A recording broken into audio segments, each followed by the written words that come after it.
Welcome back to another live and amplified Indie Fusion podcast. I'm your host, Tom Quiet, and we're back at it again with another amazing podcast. Today, we have a very special guest joining us. We have Kaylin Kole. How's it going today?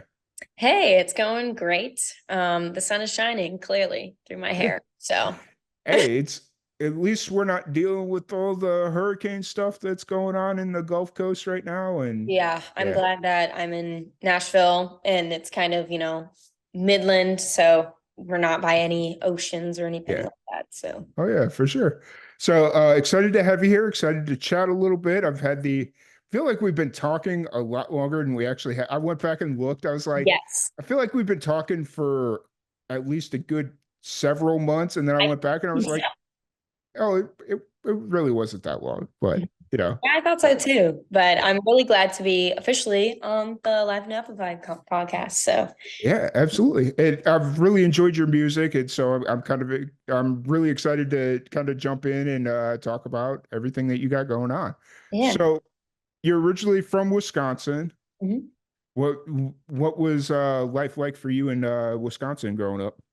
Life was simple to say the least. Just, coming from the Midwest, just a lot of um my family, my great grandparents and everything, we owned a lot of farmland. So, just kind of knowing the pull and the appreciation of the agriculture up Mhm. there.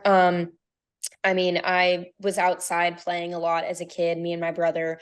I'm a sibling of four and I'm the oldest. So, you know, growing up with other siblings, it was really nice to play outside and have fun. But I mean, my education, my high school education in elementary, was just really fun. I had great teachers and I came from a small town of like 10,000 people. So mid-size, not as big as, obviously Madison or Yeah, Milwaukee, but it was just a really great upbringing, have two great parents, and they support me with my music. So it's awesome. nice. I would almost classify that as a traditional Midwestern upbringing. Yeah, Like basically. that's So kind of where I was at. We weren't in a like a rural farm area. It was more like suburban, not city life, but not farm life, like a little happy in the middle. Probably it about was kind of like where I was, but yeah, 2 miles down the road was like farmland. yeah. So it was kind of the perfect in between. So I'm sure you can relate. Oh So yeah, for sure. yeah. So growing up there, who was your influence in music? Was it like your parents kind of pushing it or something that you kind of found on your own? So it's my uncle actually. My Oh, uncle Jake. He is my dad's brother, and he's the youngest in that part of the family. But when I was around 3 or 4 years old, before I started like preschool or anything like that, I was around my uncle a lot just because my parents and I moved into my grandparents' house hmm, just for a year. We had moved across the state, so we were waiting for our house to sell back in where we lived. yeah. But at the time, my uncle was college age, didn't go to college, but he was in a band, a local band, and he had a drum set and he was a great guitarist. And so I just was mesmerized by his drive and his creative ability. And so he would sing to me all the time. And there's actually a picture that I think my mom could dig up somewhere, but I have like hot pink eyeshadow on and like two drumsticks sitting on the throne of his drum set. So I loved it. It was awesome. So he's a huge influence in my life. But Nice. That's really cool. I can only imagine. If you ever find that picture, I'd love to see it. But you know, what were you like 8, 9, 10, somewhere in that ballpark? I In was that 4.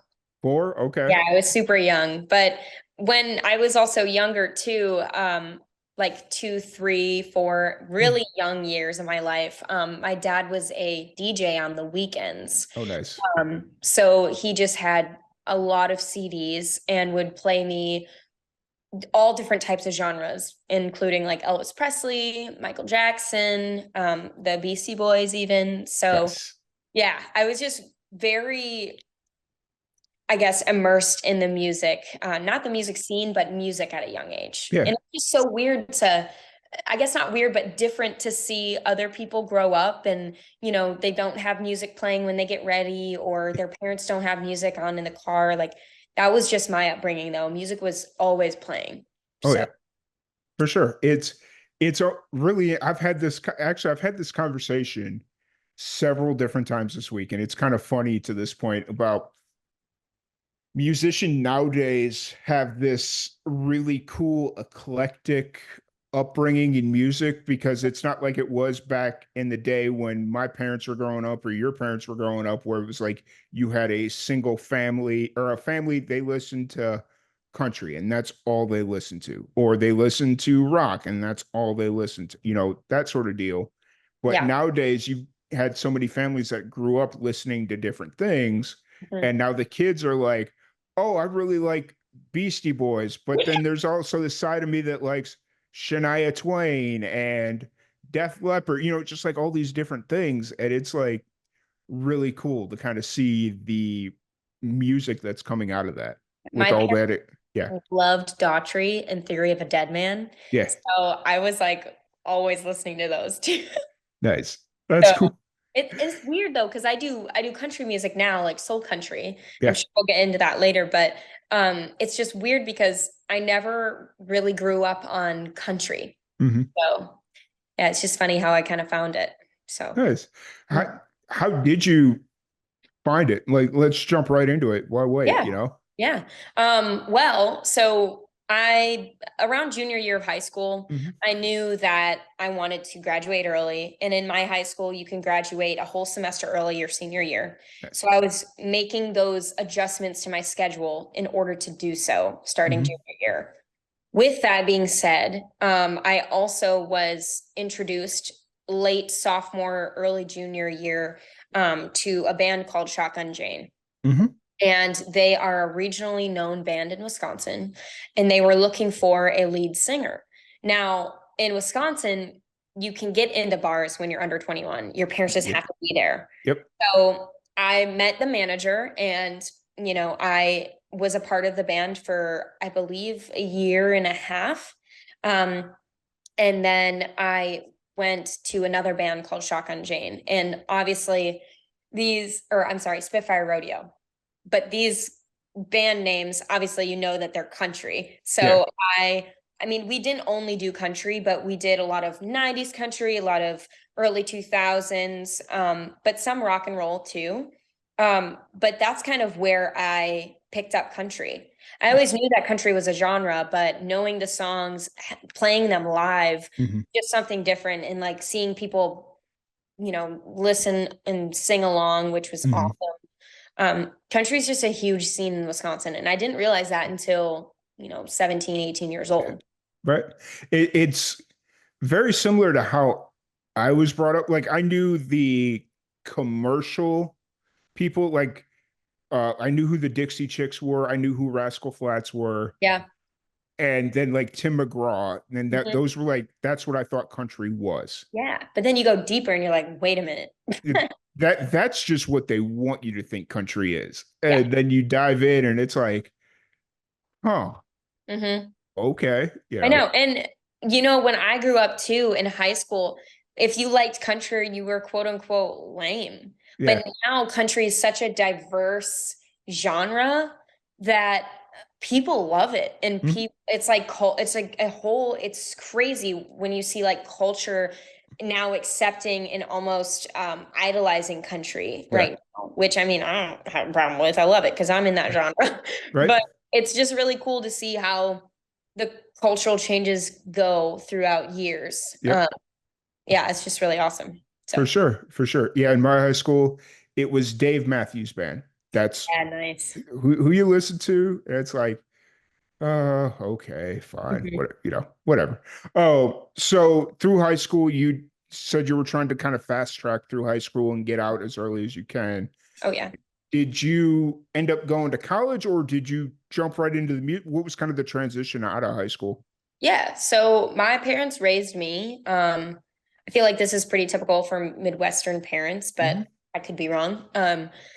But my parents raised me like, if you want it, you got to work for it and you got to Mhm. pay for it. So I initially took a trip down here with my parents with some people that we knew in Nashville who introduced me to Nashville. Um, Mhm. real quick, starting out singing before I, hit the band scene, I was doing karaoke competitions. And so I out of the whim signed up for one in a small town of like 400 people. Ended up getting third place. I was 11 years old. Everybody else on the bill was like 30 something and up.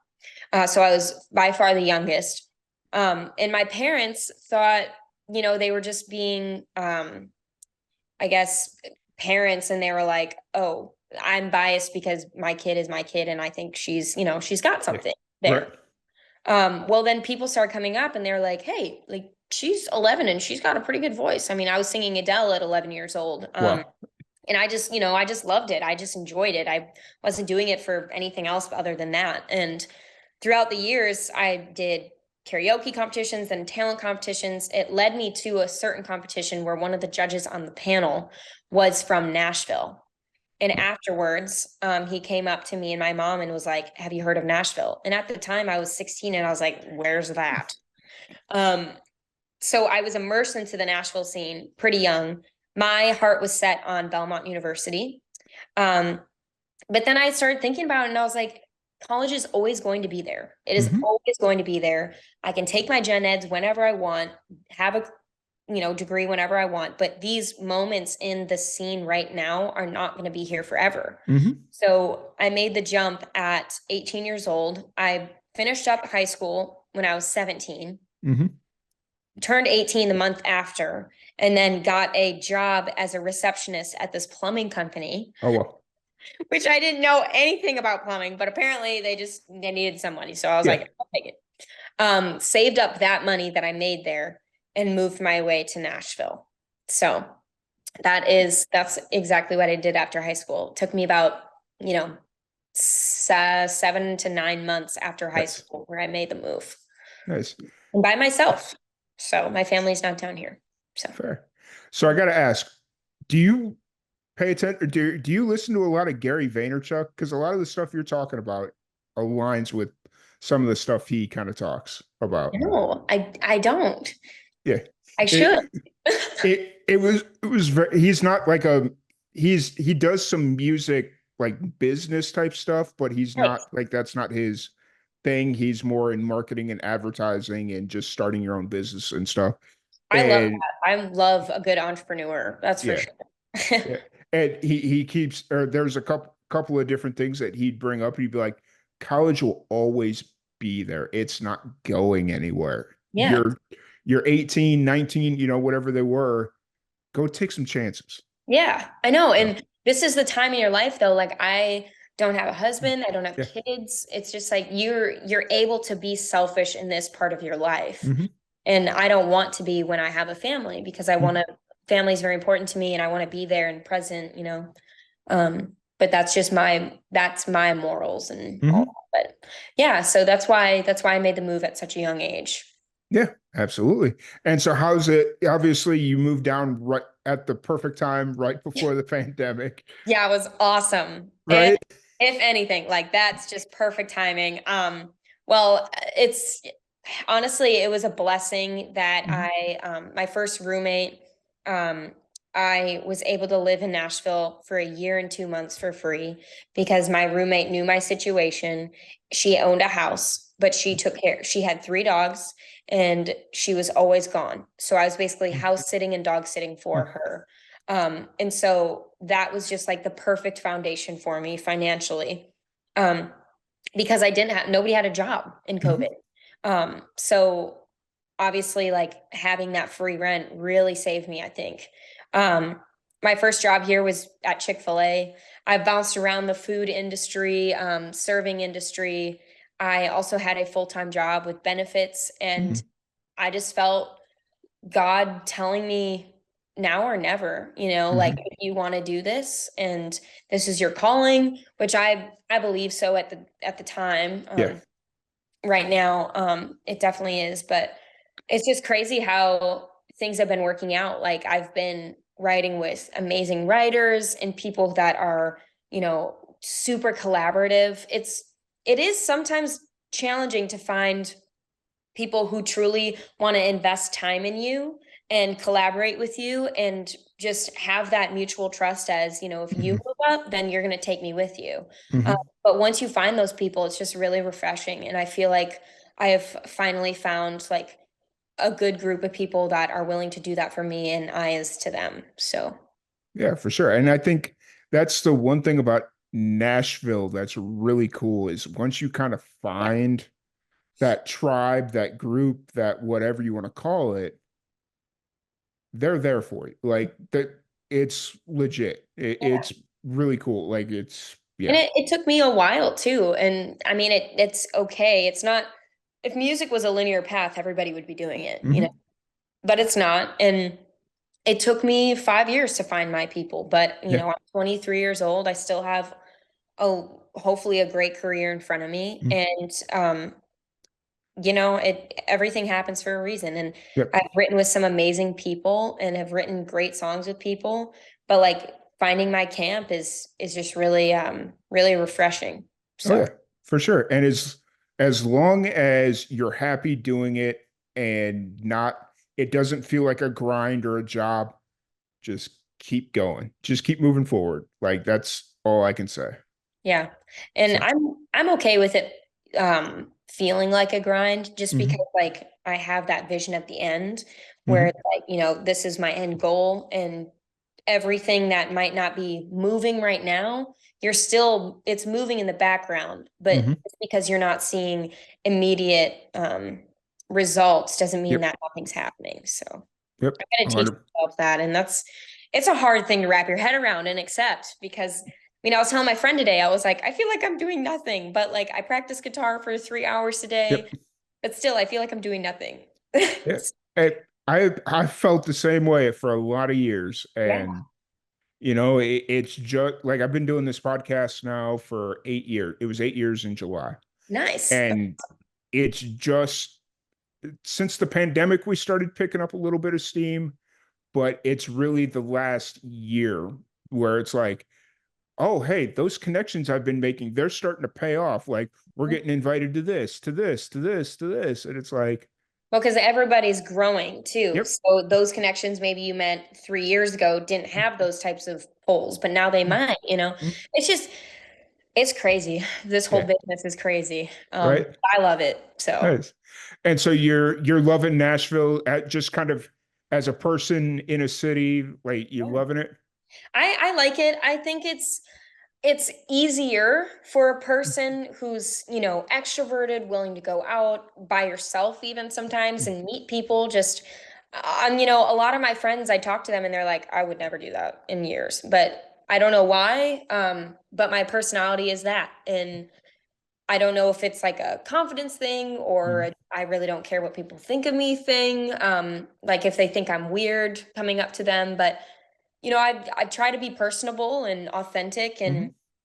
it's just I like Nashville because there's so many different walks of life here, so many people that are rooting you on, wanting you to succeed, because they're doing exactly what you're doing. Mhm. But I like the competition too. Yeah. I'm a competitive person, Yeah. and it's a really cool thing. I mean, it is a business at the end of the day, and Mhm. just seeing it grow, like my own business grow and my music, it's really rewarding and I love the competition. Yeah. So, One thing about the one thing I noticed off the rip about Nashville is you bring up the competition and it's very healthy competition. yeah, Like, a lot of people think competition is a negative connotation, but I mhm. don't take it as that because if there was nothing to compete against, then why would people be working hard? Yeah. Yeah. So It's one of those things where I say it's healthy because I'm sure this happens in some situations, but musicians celebrate each other. Like they may be going head to head for a slot at the listening room or the Bluebird or insert any of the big name venues. mhm. But then once the other person gets that slot, it's like, hey, congratulations, you earned it. Yeah. There. Or, like even at Bluebird, you know, I've been to many shows where Hmm. people are playing at Bluebird, and if they get accepted into the Bluebird community Yeah. where they do like in the round, Hmm. um, they might invite me to play. So Yep. it's always good to be on people's teams that you know, truly believe in, you know, have a great relationship with, because it could benefit you too at the end of the day. Yeah. Yeah. So yeah, it's a really cool city, and there's a lot of different opportunities for a lot of people here. Yeah. Absolutely. Absolutely.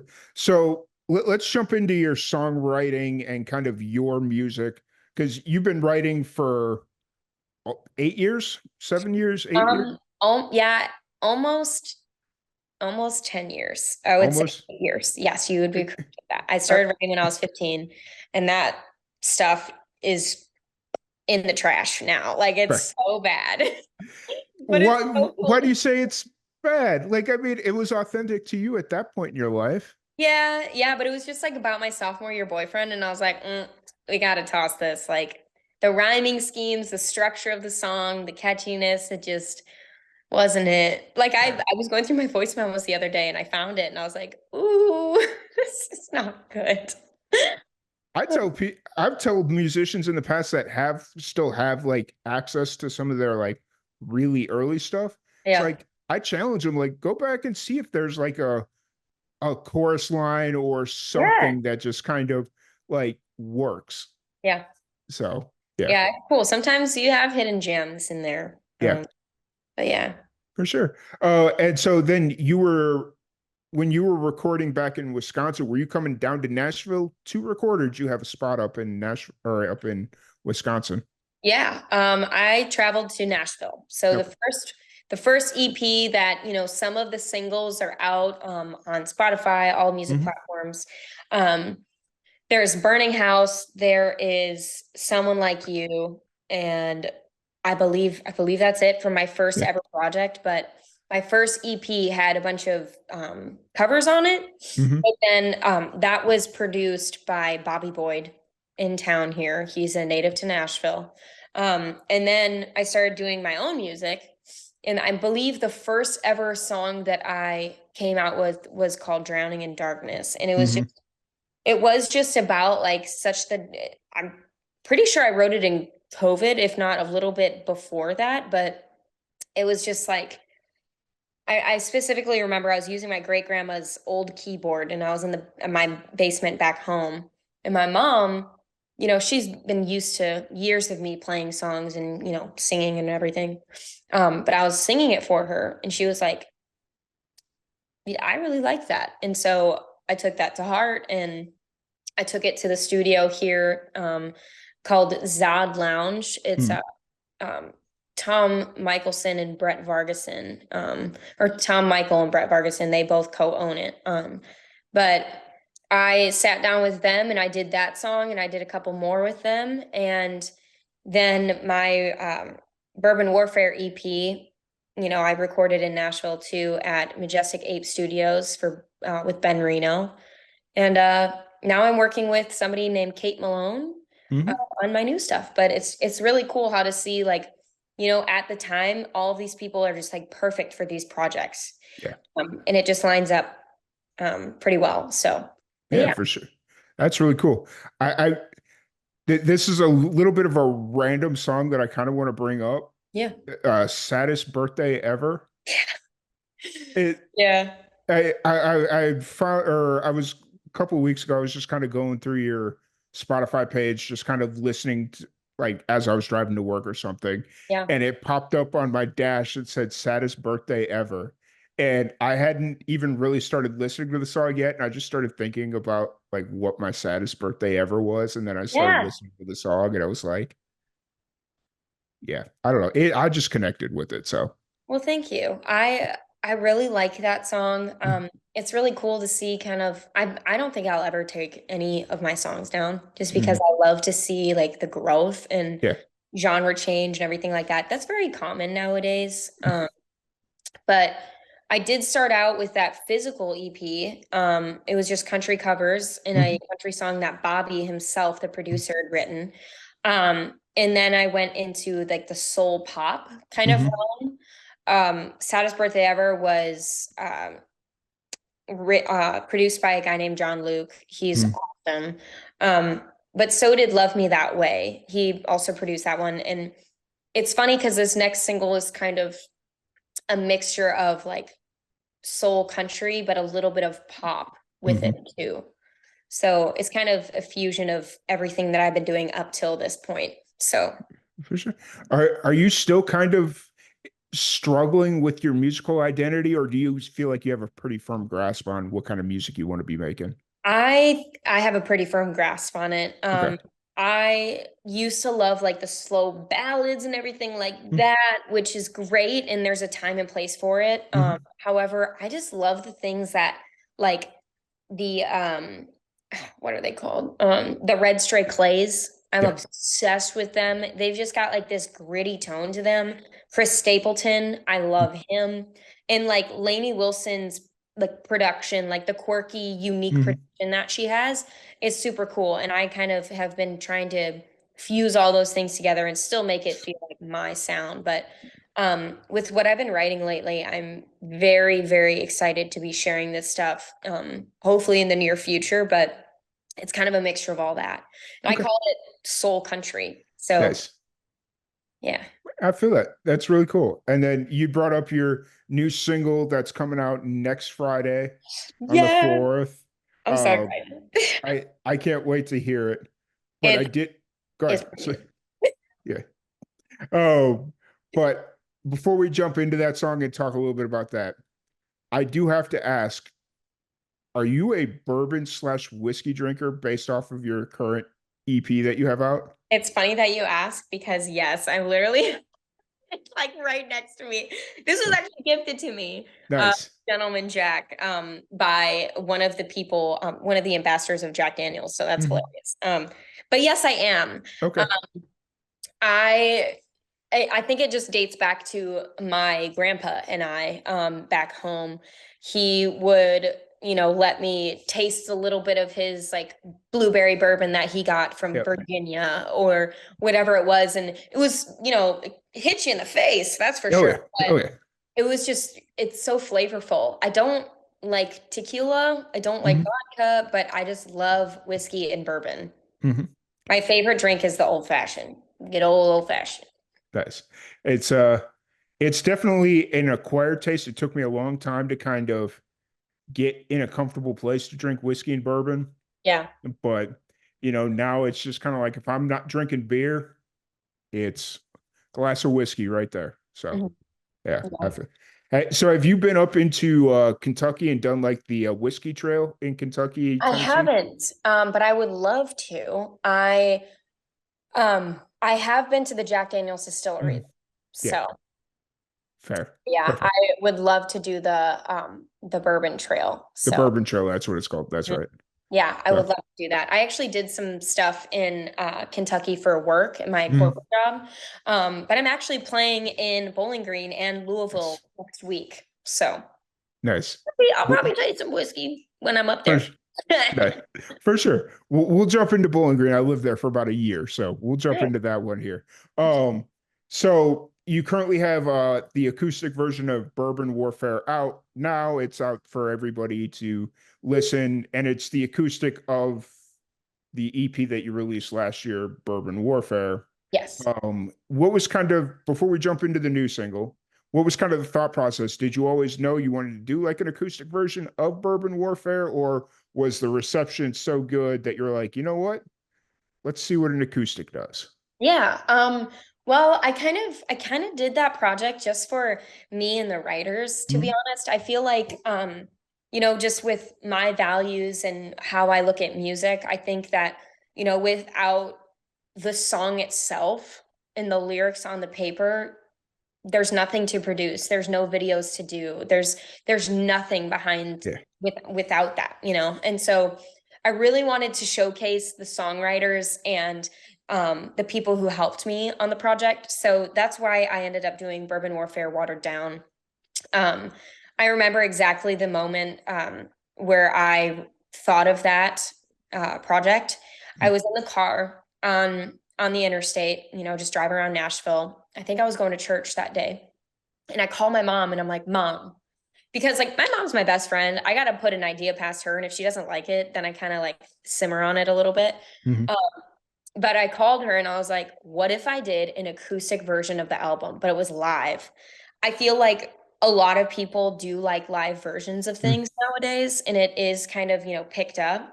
And she loved the idea. And so I started planning and I just got, a one sheeter together basically. It was shot in my backyard. Um, and I just had a videographer, a photographer, the whole nine, somebody to kind of uh, get the audio as Mhm. well, professionally. And so I'm really happy with how it turned out. And everybody in those videos had something to do with the songs, on like as a writer. So Yeah. Nice. really cool. I'm excited that I had my best friend Julielle on Whiskey Wings. Hmm. That was by far my favorite out of all the videos. Just because we had written that song together. She has her own version out. Hmm. I have my own version out, and now we have our acoustic version together. So Yeah. Nice. I I love actually had Julielle on the podcast not long ago. So I love that. That's awesome. nice. Um, it's cool. It honestly, it's kind of interesting to see how many musicians are kind of taking those. I don't want to say chances because I don't really think taking an acoustic version of an album is a chance. I think it's taking multiple swings to give your music the most life that it can without Yeah. having to feel like, oh, I'm got to come up with another album. You got another album, just do an acoustic version and Well, it'll like be, yeah, recycling material, basically. It's yeah. like such a good idea and like doing so many different types of media with it. And, it's a really good strategy for people that do music nowadays, I believe. And Hmm. it didn't get as much energy and um streams as I had hoped. Hmm. But it's still there for hopefully when one song makes it and then everybody can see my discography like, oh, she's got all these cool things too. Yep. That's what an artist hopes for, I think. Oh yeah. It's just like that one song. And you never really know which one it's going to be. And you think it's going to be a certain one. And then it turns out to be a completely different one. Oh yeah. Um, It's but yeah. it's the same thing with like videos or anything of that nature. It's like it's always the unassuming video or the unassuming song or the unassuming podcast that it's like, okay, that'll do okay. And then it Yeah, just goes whoop, like exactly. off the charts. Oh, weird. I wish I knew. I wish I knew all the secrets. Right? But Right? not yet. If anybody knew the secrets, they'd be selling it and making a lot of money. So Yeah, but let's jump into your new song. It's coming out in just over a week. I know. How you feeling about this? I'm feeling good. I'm focusing more on the post promotion Mhm. side of things, just because like our culture right now is just you need something right now. It's Mhm. immediate. So if I, focus on that after it's out, I feel like that might help it. I mean, as an independent artist, everything's an experiment Mhm. at this point, and I'm okay with that. Just because I love my own music. I Yeah. love the production. I love the team that I work with. And I believe in my music. So I'm not really doing it because I think it's quote unquote trendy or anything Hmm. like that. But I think this song actually it's called See You Tonight. I wrote this one with Grace Palmer when she lived in Nashville. And I believe we wrote this pre-COVID. Um, I have I have the diary that I wrote the lyrics in the Yeah. day that I had the co-write with her. And so it's coming up about 5 years ago, we wrote this song. And it's funny how artists basically manifest things in their life. And Hmm. I have been doing a lot of self-growth lately, but the song is all about you, like a person knowing that this said other person is just not good for them and not healthy for them, and they don't see their value, yet they still continue to see these people. They still continue to date this person or whatever it may be. Um, and I've stopped doing that. I've stopped doing that as a person, and I just think it's like you know, a declaration to Hmm. myself like, hey, this is how I used to be, or this was something that I had to get over and actually see my self-worth and everything like that. And so I'm just gonna put it out for myself. And I feel Nice. like there's a lot of girls and maybe some guys too, that struggle with this on a relational level. So Yeah, for sure. yeah. It you brought up that you're kind of focusing more on the post promotion of it, which Mhm. honestly, that's I've never really thought of it like that, but like when you look at like podcasts or videos or social content, nobody's ever really saying, "Hey, I've got a great podcast coming out in 3 weeks. Make sure Yeah. you're ready for it." Yeah, because It people forget about it. And it's like, right? man, you do all this hard work and then people forget. And it's just, I think it's a really cool Yeah, thought process on the whole and strategy on the whole thing is to like, hey, if you want it now and you hear the clip and you really like it, perfect. yeah. It's out for you now. Yeah, absolutely. Because it's one of those things where it's like you could dish out the pre-save link and all that stuff, but if they're not waiting for it, what good does the pre-save link really do? Exactly. Like, because all it's going to end up doing is throwing it on a playlist, and then if they don't know it's there, Yeah. you're just kind of it's a hope and a prayer at that point that it's going to Yeah. pop up. So, Exactly. And I was like, so might as well try to figure it out. right, Maybe get some really cool new like kind of people that want to listen to the music. Maybe get a new demographic or something. I don't know. yeah, for sure. Are you pushing to try and get radio play on this one, or are you more focused like Oh, on I would love radio play. I don't know any artist personally that does not love radio play, but yes, 100% radio, local, college, doesn't matter. Just getting this song out, getting my name out would be mm, amazing. But just kind of focusing on, my Instagram, I have a pretty good following, yeah, Facebook and TikTok somewhat. TikTok algorithm is kind of hard to yeah, figure out, but yeah, I've been playing it out. So live shows also helps too. I feel like people forget about word of mouth. Word yep, of mouth is so important and still works to this day. oh So yeah. Live shows are the differentiator right now. Like you can have an amazing, absolutely amazing social presence, but if you're not playing out, like yeah. what are they there for? You Hmm. know. So Well, I'm it's glad. like business too. It's like if you're promoting this product online, but it's not in any stores, how are people really gonna know what it's about if it's not like right in front of their face? Absolutely, I 100% agree. So Oh, so speaking of like live shows, how often are you playing right now? Are you playing like every day, a couple times a week? How often are you playing? so it varies with rounds. I'll do Mhm. writers rounds maybe once to three times a week. Mhm. Um, but I have been playing every Friday. I've got a regular gig here in Nashville, which is great. Mhm. Been very blessed with that. But I'm actually hitting the road tomorrow. I'm hitting the road Nice. to go back home to do some shows this weekend. Next weekend, I'll be in Kentucky. But honestly, without a job, I'm down to travel wherever as long as Nice. it financially makes sense, of course. Yep. But I just love talking to new people and getting into new venues and Yep. just having conversations with others and just naturally and organically growing my brand. Um, Nice. I just I just love that. I can talk to a wall. So Hey, that works, right? yeah, But if you ever want to come into Texas, let me know. I'll help you get in I contact with would some Vin. love to. 100%. I Right. would absolutely love to.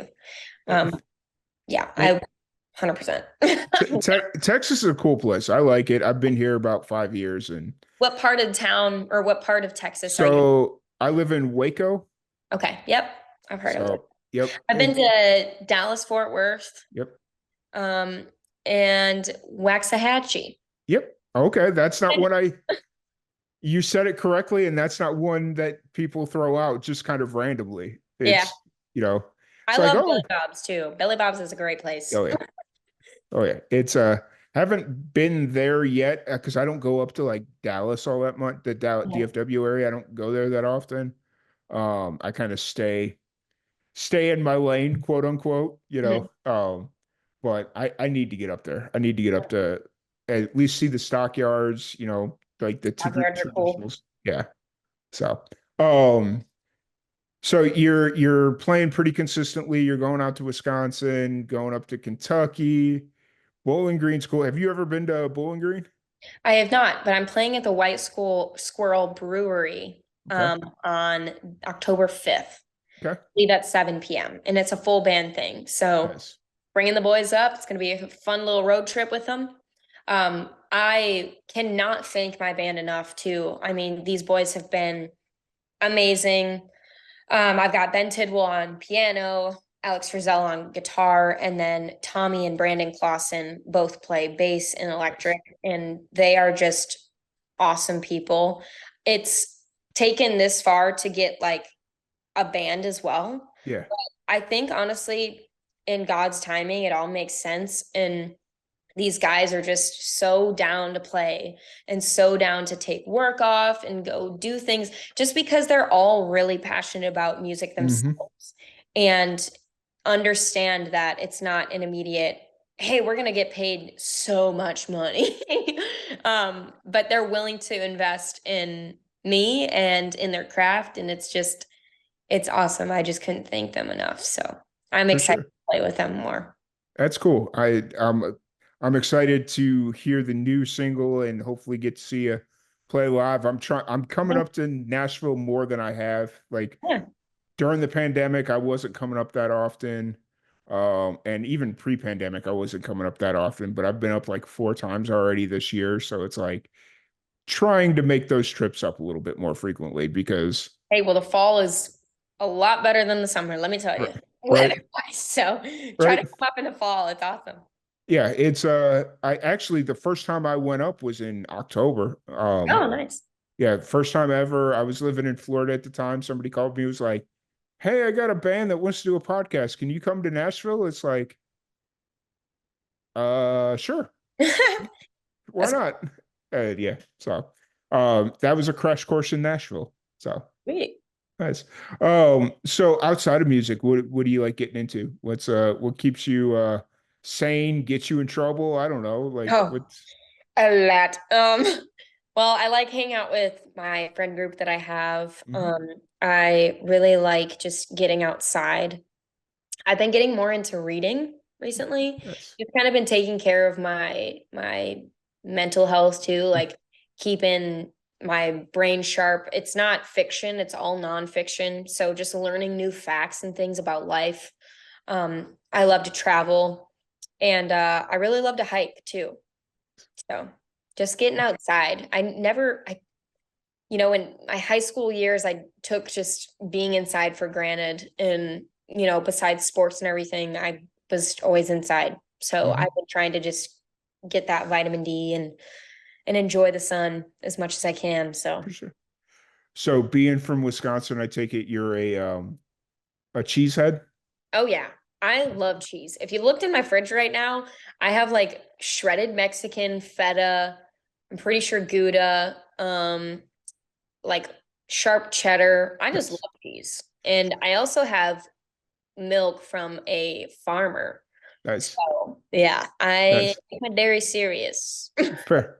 But I was leaning more towards a Packers fan, but that's Well, I mean, we did crush the Titans, so yeah, I'm just gonna leave that here in the podcast. fair.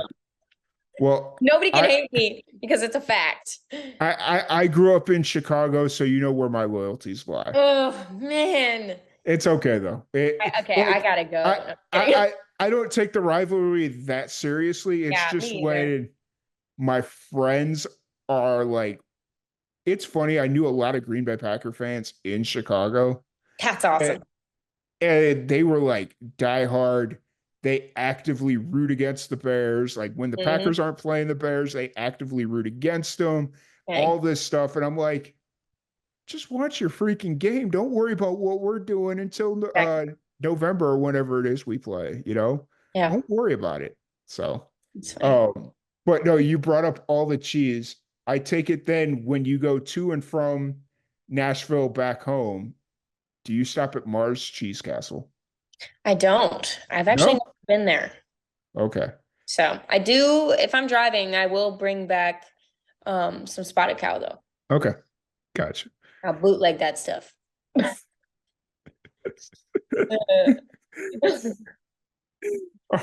All right. That's great. Uh, but everybody, I guess Mars Cheese Castle must just be like a tourist trap at this point. Is that kind Maybe. of, I don't know. Everybody I Oh. talk to from Wisconsin, they're like, yeah, I don't go there. And I'm like, okay. Like I thought it was like this big thing in Wisconsin, but I guess not. So, Hmm. Kind of like um, how the locals really don't go to Broadway, quote unquote. yeah, But, I mean, I'll go to Broadway, yeah. I'll go to Broadway. I just won't park on Broadway because I that parking is ridiculous. actually live on the east side, like right by Nissan Stadium, so I'm pretty close to Broadway. Yeah. So, I'll just Uber. Yeah. Yeah. The last time, so I was up in Nashville for CMA Fest this past summer. Yeah. And and they were like I was trying to figure out what the parking situation was because where they were having the fest or where they were sending me for the fan fest because I was doing like interviews and stuff over by the in the Music City Center or whatever it's called. Hmm. And I didn't know what the parking situation was. All they kept saying was there's public parking or you can buy this parking pass over at Nissan Stadium. And Hmm. I'm like, well, the public parking doesn't really answer my question. If I'm bringing all my gear, the last thing I really want to do is like walk, like Yeah. walk to Music City Center. And so that I bought like a parking state pass over by Nissan or at Nissan Stadium. And they send me the email and then they send me this tram route thing that they were running. And I was like, wait, did I just buy a parking pass and I'm gonna have to walk like further than I would have if I'd have just parked in the public spot? And yeah, Yeah. That's that was awesome. a whole experience. So Love that. CMA Fest took me for $200. So Oh God. yeah, That's crazy. it's what it is. But really appreciated the time chatting with you. It's been an absolute Yeah. blast. Yeah. Uh, Thank you. if anybody wants to check out your music, any of that fun stuff, where's the best place to find you? Best place to find me is Spotify, Apple Music, Amazon Music. You can ask Alexa to play Kaylin Cole, and she will. Um, but yeah, it's Kaylin Cole, Kaylan, Cole with a K. And I'm very active on social media too. So if anybody's interested in kind of getting to know me as a person, I am pretty you know, you see, what you see is what you get Mhm. online. So I kind of like to live by that. So Nice, pretty authentic on social media, a little too authentic, I think, at times, but it is what it is. nice. And then you got your new single dropping on October 4th. Yeah, So I'm so as that, excited. I can't wait for it to come out. Yeah, As yeah, you've yeah. mentioned, you're I'll excited. put So videos for that. So, yeah, if you do follow me on Instagram, you will be seeing all kinds of posts after the song comes out and a little bit before. So, nice, yeah. sweet, sweet, sweet. And then before we wrap this up, what's a piece of advice you have for the young musicians out there? Um, Keep grinding because with consistency, persistence, and drive and a goal in mind, anything is achievable. Don't let anybody tell you um, anything different, but it's those that give up that don't succeed. Hmm? So I 100% believe in that. And in the business world of things too, it reigns true. So, and sometimes too, like what you think is success will be redefined in 3 years and then some. So Nice, keep doing what you enjoy and right for you. And the right people will like your music and be your authentic audience. nice. So I th I think I need more positive extroverts in my life.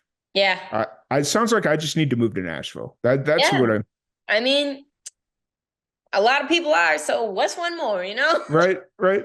It's like because I'm very like I'm an extroverted introvert, if that Mhm. makes any kind of sense. Yeah. And when I'm comfortable, you can't shut me up. But when I'm not comfortable, I will sit in that corner and don't talk to me. Yeah. So, but you know, I think I just need to change it up or something. I don't know. You never know. We'll see. Well, But Kayla, really appreciate your time. It's been an yeah. absolute blast. Thanks for Thank having you. me. Appreciate it. Absolutely. Thank you everybody for tuning in. If you want to support Kaylin, we'll have her Spotify link in the description below so you can go check it out, all that fun stuff. And once again, thank you all so very much, and we will catch y'all later.